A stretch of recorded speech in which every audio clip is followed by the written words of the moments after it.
민수기 30장 보겠습니다.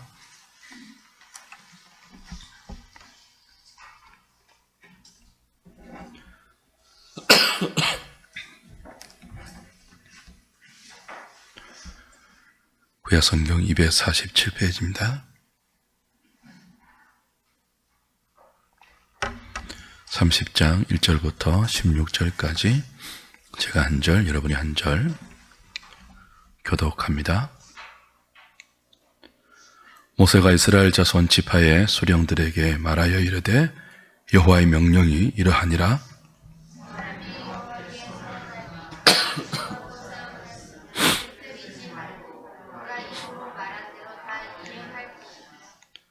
또 여자가 만일 어려서 그 아버지 집에 있을 때에 여호와께 서원한 일이나 스스로 결심하려고 한 일이 있다고 하자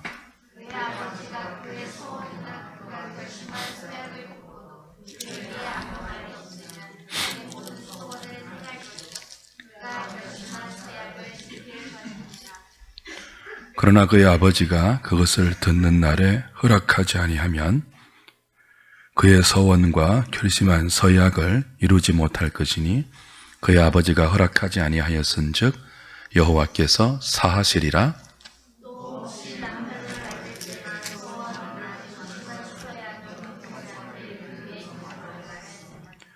그의 남편이 그것을 듣고 그 듣는 날에 그에게 아무 말이 없으면 그 서원을 이행할 것이요 그가 결심한 서약을 지킬 것이니라.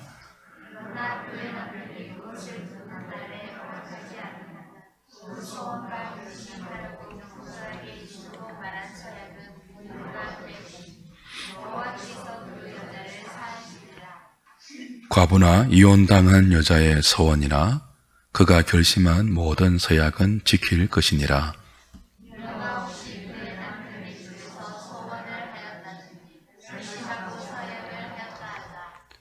그의 남편이 그것을 듣고도 아무 말이 없고 금하지 않으면 그 서원은 다 이행할 것이요 그가 결심한 서약은 다 지킬 것이니라.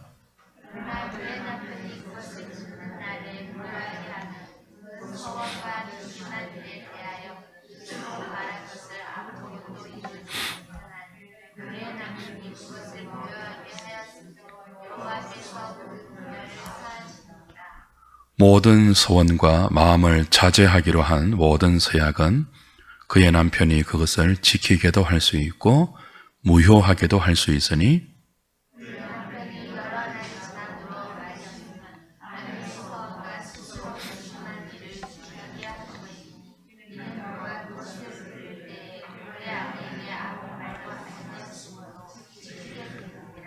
그러나 그의 남편이 들은 지 얼마 후에 그것을 무효하게 하면 그가 아내의 죄를 담당할 것이니라. 이는 여호와께서 모세에게 명령하신 규례니 남편이 아내에게 아버지가 자기 집에 있는 어린 딸에 대한 것이니라. 아멘. 민수기 30장은 서원과 서약의 규례입니다. 이게 왜 지금 여기에 나오는가 하면요. 민수기 26장부터의 흐름을 좀 이해할 필요가 있어요. 민수기 26장은 두 번째 인구조사였죠. 첫 번째 인구조사가 민수기 1장부터 3장이에요. 이 첫 번째 인구조사는 광야 행진을 위한 인구조사였습니다. 근데 26장에 오면 이제 두 번째 인구조사가 시행되는데요. 40년이 지난 후죠. 그 출애굽 1세대가 거의 다 죽고 이제 약속의 땅을 목전에 두고 그 땅에 들어가서 뭐 하기 위한 인구조사였죠? 땅을 분배하기 위한 인구조사가 26장에 시행이 되어요. 그리고 이제 27장부터는 그렇게 땅을 분배받는 가나안에 들어가서 그 땅을 기업으로 해서 살아갈 때 이들이 어떻게 살아가야 하는가 하는 삶의 양식을 교훈하는 내용들입니다. 그 27장은 슬로보앗의 딸의 요구가 있었고 모세에서 여호수아에게 리더십이 이양되는 그런 내용이 있었죠. 그 가나안 땅에 들어가면 솔로보앗의 딸들이 보여준 그 믿음, 모든 땅의 주인이신 하나님을 기업으로 구하는 그 믿음, 그리고 여호수아에게 이양시켜 주신 오직 말씀 붙들고 이방인의 삶의 가치관과 구별된 삶의 원리, 그걸 27장에서 말했습니다. 그리고 28장, 29장은 뭐였습니까? 그 땅에 들어가서 지켜야 할 제사와 그죠? 절기에 대한 규례였죠. 그 매일 2번씩 상번제를 필두로 해서 안식일 그리고 3대 절기와 정월 초하루 나팔절과 대속죄일과 마지막 장막절에 이르기까지 그들이 모든 날 모든 절기에 어떻게 하나님의 구원을 기억하면서 그 하나님께 예배하는 삶을 살아야 하는가 하는 것이 29장까지의 내용이었습니다. 그 출애굽 2세대가 이제 약속의 땅에 들어가면 믿음으로 하나님을 구하면서 말씀에 순종하여 예배하는 삶을 살아야 한다. 그게 27, 28, 29장의 내용이었어요. 예배하는 삶은 하나님 백성의 기본입니다. 여러분 기억하실지 모르겠는데요. 우리가 출애굽기 할 때 모세가 이스라엘 백성을 이끌고 애굽을 나가려고 바로에게 이렇게 말하는 장면을 3번이나 말했는데요. 하나님께서 내게 말씀하셨다. 이 백성을 이끌고 애굽에서 나가라고 말씀하셨다라고 할 때 모세가 제시한 그 근거가 있어요. 하나님이 말씀하신 근거가 뭐냐 하면 이 백성을 애굽에서 보내라. 왜냐하면 이들이 광야에서 애굽이 아닌 광야에서 나의 절기를 지키고 나를 섬길 것이다. 그걸 이유로 제시하면서 출애굽을 요청합니다. 하나님께서 이 백성을 통하여 예배받기 원하여서 애굽에서 나가라고 하셨다. 이게 하나님의 명령이다. 내가 지금 너에게 하나님의 말씀을 전달하는데 이 하나님 말씀을 듣지 않고 우리가 애굽에서 나가는 길을 막으면 하나님이 어떻게 하실지 모른다. 그게 출애굽의 가장 중요한 동기였습니다. 예배하는 백성 만들기 위해서. 그 28장, 29장에서 나오는 여러 가지 제사 규례, 레위기에서도 반복되었던 그 제사의 규례들은 이 백성은 예배하는 나의 백성이라는 뜻이에요. 약속의 땅에 들어가서 출애굽 2세대가 반드시 기억해야 할 것은 말씀 중심, 예배 중심으로 그들의 기업으로 허락된 하나님을 구하는 삶입니다. 그게 하나님 백성의 존재 이유예요. 예배는 하나님과 그의 백성 사이에 내적인 언약이며 그 언약의 외적인 고백과 확정입니다. 그 예배하지 않으면 하나님 백성들이 그 하나님과 어떤 관계임을 자기도 모르고 세상도 몰라요. 그 예배가 그렇게 중요하죠. 그래서 28장, 29장, 민수기 2장을 걸쳐서 예배의 규례를 다시 강조했던 것입니다. 그렇게 28장, 29장이 예배하는 삶을 강조했다면 이어서 나오는 오늘 우리가 함께 읽은 민수기 30장은 서원과 서약의 규례예요. 서원과 서약은 둘 다 맹세입니다. 그래서 예배하는 백성이 그 예배의 원리를 구체적으로 그들의 일상에서 어떻게 구현해야 하는가를 서원과 서약의 규례를 통해서 가르치고 계시죠. 그래서 민수기 30장에는 서원이라는 말이 14번, 서약도 14번 나와요. 그만큼 서원과 서약이 예배하는 백성의 실제적인 삶의 중요한 어떤 그 실천과 원리로 제시되고 있는 거죠. 서원은 하나님께 봉사나 헌신을 맹세하는 약속입니다. 서약은 이제 조금 다른데요. 오늘 그 2절에 보시면 사람이 여호와께 서원하였거나 그 다음에 뭐예요? 결심하고 서약했으면 이렇게 되어 있죠. 그 서약은 결심의 뜻이 강조되어 있어요. 이 결심한다는 말은 속박한다, 그런 원어의 뜻입니다. 자신을 철저하게 그 약속에 속박시켜서 하나님 앞에 자기 절제와 금욕적인 삶을 다짐하는 것이 서약입니다. 서원은요, 헌신을 하나님께 맹세하는 거죠. 은혜를 많이 받았다거나 혹은 하나님께서 이런 그 기도의 응답을 주시면 내가 반드시 이렇게 갚겠습니다라는 약속은 서원이에요. 서약은 뭐죠? 그런 서원 없이 스스로 자기 자신에게 맹세를 통해서 속박하면서 금욕과 절제를 다짐하는 거죠. 둘 다 일종의 맹세입니다. 그 서약과 서원의 경우는요, 기본적인 원칙은 했으면 지켜야 합니다. 2절 다시 보십시오. 사람이 여호와께 서원하였거나 결심하고 서약하였으면 어떻게 하라고 합니까? 깨트리지 말고 입으로 말한 대로 다 뭐하라고요? 준행하라, 이행하라. 그래요. 이게 서원과 서약에 대한 하나님의 기본 원칙입니다.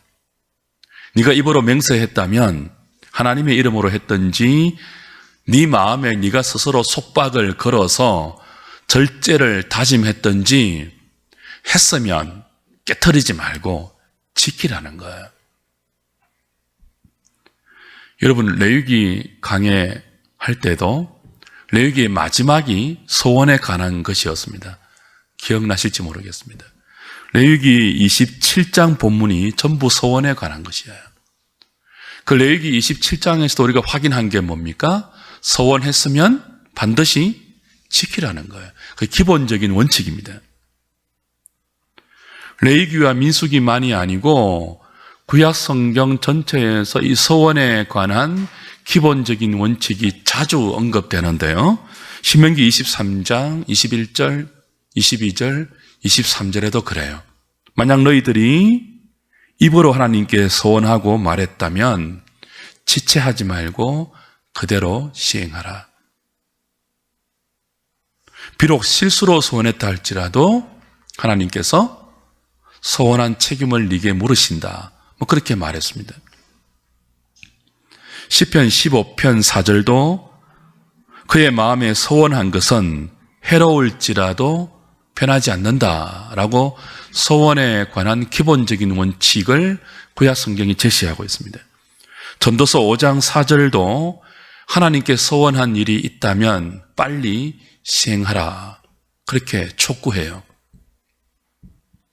자, 서원과 서약에 관한 기본적인 원리는 무엇입니까? 입으로 했다면 서원이든 서약이든 빨리 뭐예요? 행하라는 거예요.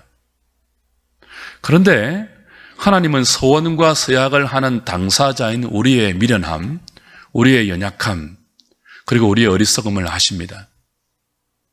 어떤 경우 급한 상황을 모면하기 위해서 하나님의 이름으로 맹세할 수 있죠. 내가 하나님을 두고 맹세하는데 안 했다라고 할 수 있단 말이에요. 법정에서 뭐 이렇게 선서하고 뻔뻔하게 거짓말하듯이 그럴 수 있어요.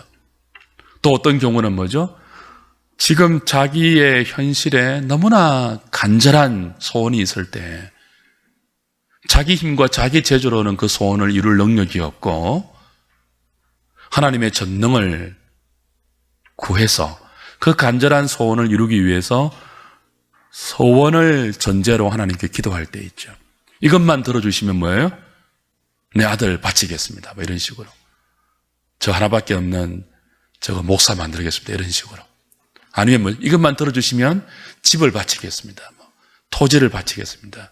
이런 소원할 때가 있죠.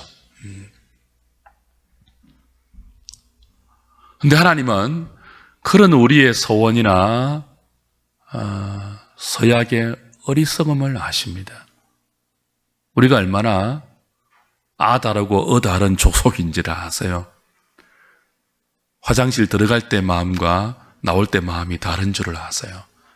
급할 때 하는 맹세가 돌아서면 얼마나 허무하게 우리에게서 시행되지 않은 줄을 아시고 이런 연약한 우리에게 자비를 베푸십니다. 레위기 27장에서도 세 가지의 경우 소원은 꼭 지키라고 말씀하시고 나서도 세 가지의 경우는 그 소원을 취소할 수 있다고 말씀하셨죠. 단지 취소할 때 뭐예요? 페널티를 물리죠. 그 소원에 해당되는 사람이나 동물을 바치겠다고 소원했다면 그 사람이나 그 동물에 해당되는 나실인의 값을 매겨서 그걸 페널티로 지불하고 그 소원을 취소할 수 있도록 하셨습니다. 토지의 경우에도 페널티를 물어서 그 소원이 취소 가능하도록 규례를 주셨죠. 하나님의 자비입니다. 우리의 어리석음을 아시는 하나님의 놀라운 인자이죠. 오늘 민수기 30장에도 세 가지의 경우 2절에서 반드시 소원은 지키라, 서약도 빨리 시행하라, 그렇게 기본적인 원칙을 다시 말씀해 주시고 나서 3절부터는요, 그럼에도 불구하고 세 가지 경우는 취소가 가능하다, 그렇게 말씀해 주시는 장면이에요. 여기 다 여자에 관한 것인데요, 남자는 여기 해당되지 않습니다. 남자는 레위기 27장 가지고 적용을 해야 되고요, 여기는 이제 여자의 머리에 해당되는 남자, 특별히 결혼하지 않는 어린 여자의 경우는 아버지, 결혼한 여자의 경우는 남편.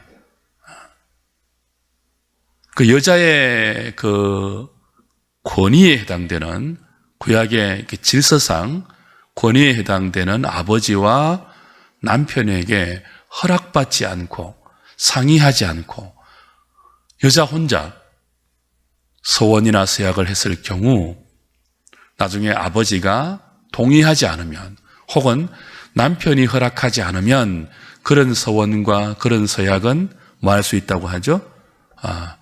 무효가 가능하다.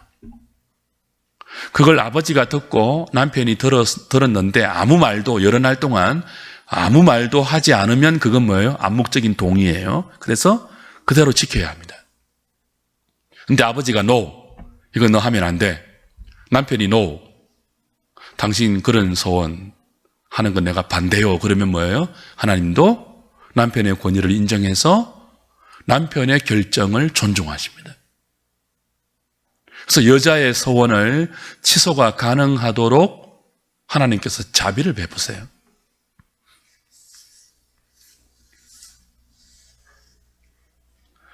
그렇다면 오늘 민수기 30장에 나오는 서원과 서약의 규례가 주는 교훈이 무엇이겠습니까?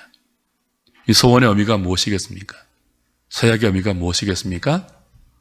했으면 원칙적으로 반드시 지켜야 하는데 세 가지의 경우는 취소가 가능하다. 여인의 경우였죠. 아버지가 동의하지 않을 때, 남편이 동의하지 않을 때 그 서원은 무효다라는 것은 무엇을 말하는 것일까요? 함부로 소원하지 말라는 거예요. 함부로 여호와 이름을 걸고, 함부로 자기의 이름을 걸고, 혹은 부모의 이름을 걸고 맹세하지 말라는 거예요.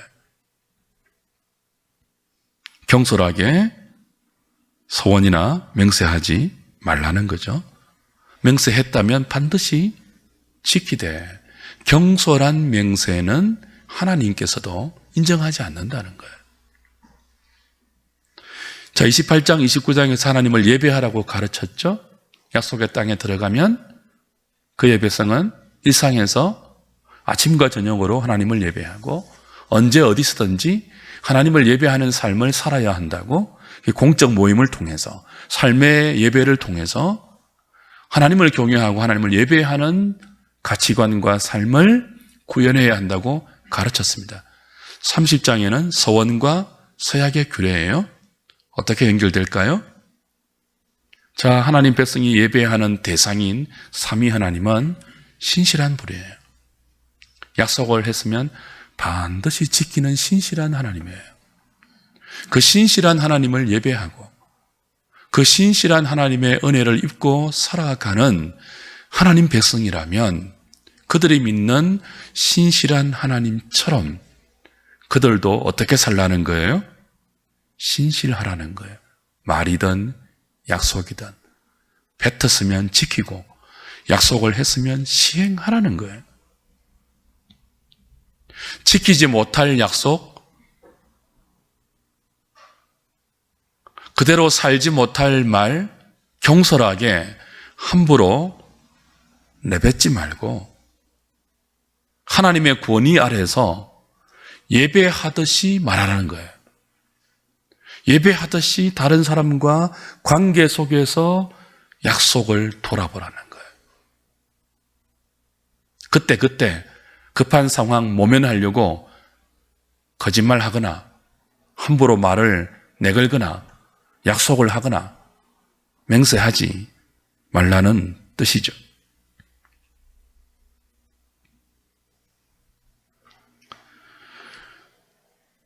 보통 사람들이 언제 맹세를 동원합니까? 자기의 말을 믿어주지 않을 때, 자기가 어떤 일을 도모하는데 그 도모하는 일을 다른 사람이 신용해주지 않을 때. 왜 믿어주지 않을까요? 이때까지 살아온 그 사람의 삶의 흔적이 있거든요. 이때까지 그 사람이 어떤 말을 하고 그 말에 대해서 어떻게 책임을 졌는지 살아온 삶의 내력이 있단 말이에요. 그 사람의 말의 내력과 삶의 내력을 보니까 지금 이 사람이 하는 말을 믿을 수 없다는 거예요.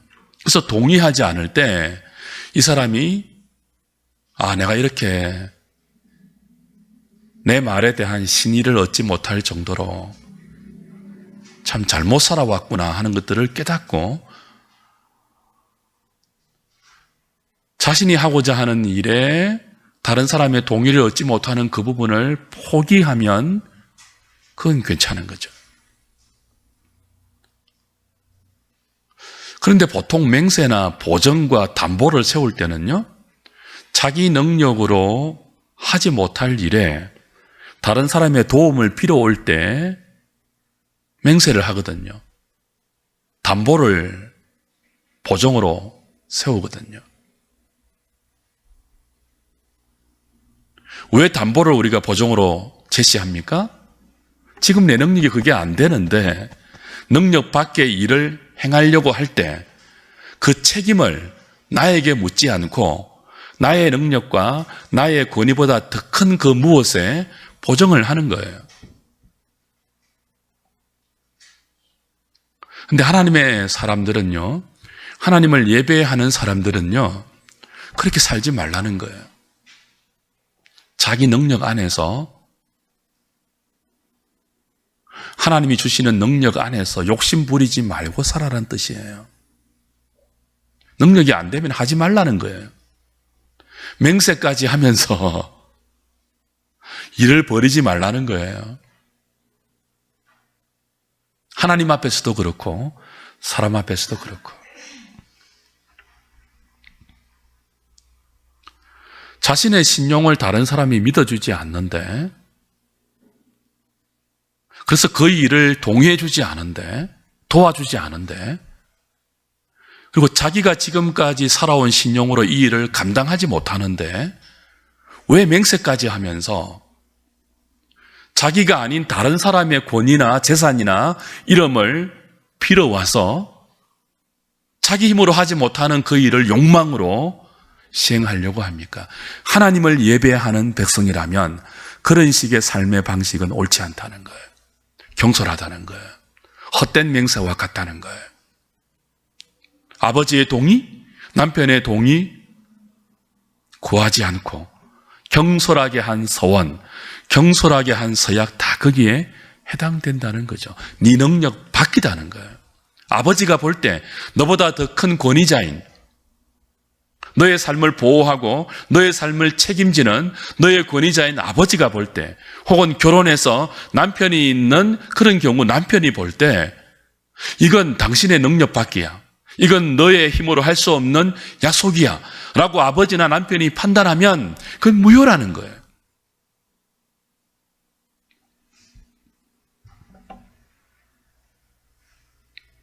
우리가 하나님 앞에 은혜를 받고 마음이 뜨거워질 때 종종 소원을 하는 경우 있습니다.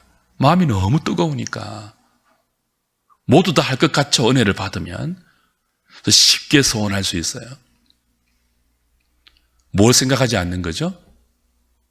자신의 능력이나 자신의 믿음의 수준을 생각하지 않고 그때 그 흥분된 믿음의 감정에 그냥 너무 쉽게 하나님께 소원을 하는 경우도 취소가 가능해요. 그리고 하나님은 그런 소원을 기뻐하지 않습니다.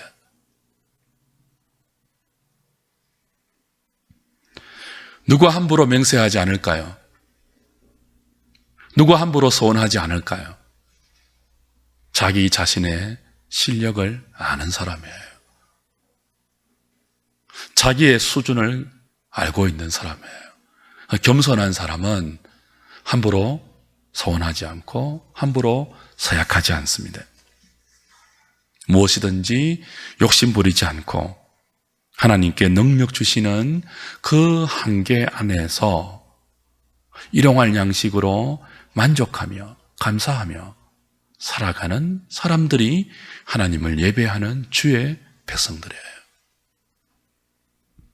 그래서 우리가 28장, 29장에서 본 것처럼 매일 아침 저녁으로 하나님께 예배드리고 일주일에 한 번씩 하나님께 나와서 공적인 예배를 드리고 중요한 절기 때마다 우리를 구원하신 하나님의 은혜를 인정하면서 하나님께 나아가 그분을 경배하는 예배하는 주의 백성들은 그 예배를 통하여 하나님의 신실하심을 배울 뿐 아니고 우리가 아까 찬양한 것처럼 우리를 항상 돌보시고 친히 거느리시는 주님의 신실함을 믿기 때문에 욕심을 부리지 않습니다. 여러분, 성경 전체에서 욕심을 얼마나 많이 경계합니까? 우리 야고보서 강의할 때 가장 많이 강조받은 것이 무엇입니까? 욕심이 잉태한 즉 죄를 낳고입니다. 사망의 뿌리는 욕심입니다. 하나님을 예배하는 주의 백성들이 가장 먼저 우리의 삶에서 믿음으로 몰아내고 믿음으로 단절시키고 믿음으로 극복해야 하는 것이 무엇입니까? 죄인의 본성에서 끊임없이 솟아나는 욕망이에요. 욕심이에요.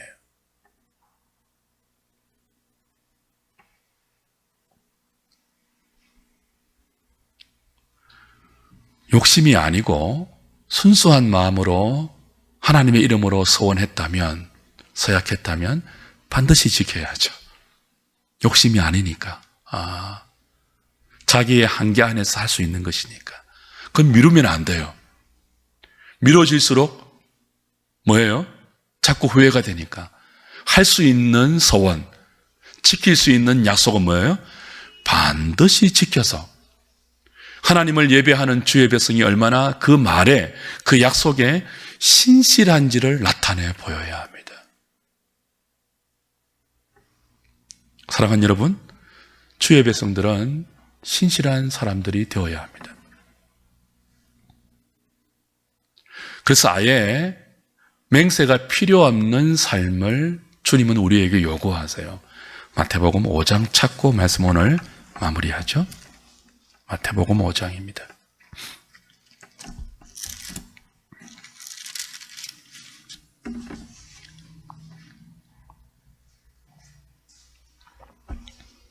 (33절부터) (37절까지) 볼게요. 같이 읽어볼까요? 시작. 또 옛사람에게 말한 바 헛맹세를 하지 말고 내 맹세한 것을 주께 지키라 하였다는 것을 너희가 들었으나 나는 너희에게 이르노니 도무지 맹세하지 말지니 하늘로도 하지 말라. 이는 하나님의 보좌임이요 땅으로도 하지 말라. 이는 하나님의 발등상임이요 예루살렘에도 하지 말라. 이는 큰 임금의 성임이요 내 머리로도 하지 말라. 이는 내가 한 터럭도 희고 검게 할 수 없음이라. 오직 너희 말은 옳다 옳다 아니라 아니라 하라. 이에서 지나는 것은 악으로부터 나느니라. 그렇죠? 33절에 옛사람에게 말한 바 헛맹세를 하지 말고 내 맹세한 것을 주께 지키라 하였다는 것을 너희가 들었으나, 여기 옛사람에게 말한 이 맹세의 교훈은요 레위기 19장과 그리고 오늘 우리가 본 민수기 30장의 내용을 말하는 거예요. 취소 가능한 것은 뭐였죠? 헛맹세입니다. 그렇지 않은 것은요 지켜야 하는 맹세입니다. 그런데 그 모든 구약적인 규례를 성취하시고 완성하신 주님께서 새로운 계명을 우리에게 주시면서 뭐라고 하시죠?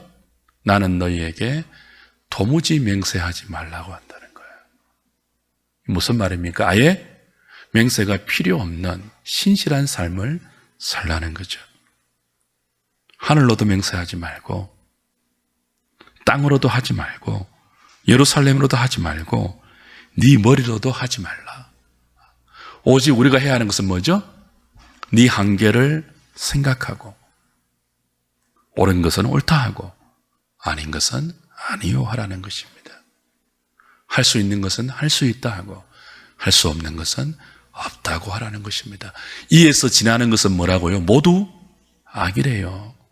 욕심이래요. 왜 할 수 없는 것을 맹세하면서 하려고 합니까? 악이래요. 왜 하지 못하는 자신의 한계를 인정하지 않고 하나님의 이름을 빌어와서 자신의 욕망을 신앙의 이름으로, 예루살렘의 이름으로, 자기 머리로, 다른 기타 자기보다 더 큰 권위를 빌어와서 그 권위를 보증 삼아, 담보 삼아 무리하게 욕망을 실현하려고 하냐는 것입니다. 악이래요. 그렇게 살지 말고 지금 현재 하나님께서 너에게 허락하신 삶의 한계를 인정하고 그 한계가 너를 위한 하나님의 최선임을 신뢰하면서 옳은 것은 옳다, 할 수 있는 것은 예, 아닌 것은 아니요, 그 삶에서 만족하라는 것입니다.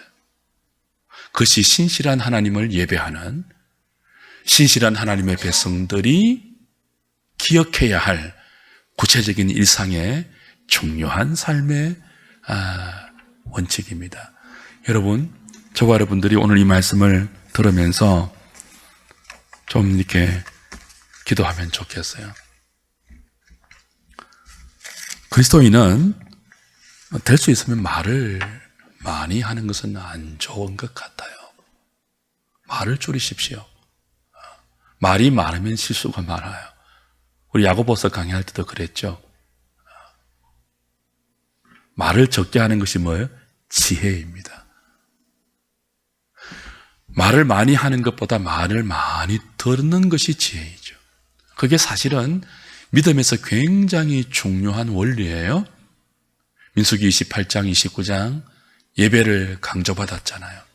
30장은요 말로 하는 맹세, 조심하라는 거예요. 경솔히 하지 말라는 거죠.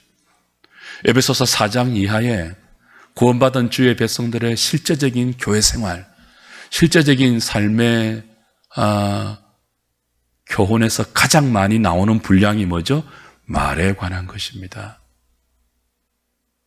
여러분의 말에서 신실함을 보이십시오.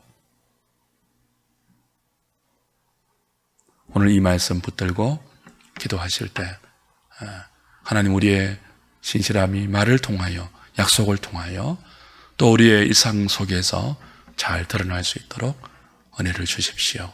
하나님을 늘 의식하면서 그런 은혜 생활을 할 수 있는 저희들 되게 해달라고 기도하면 좋겠습니다.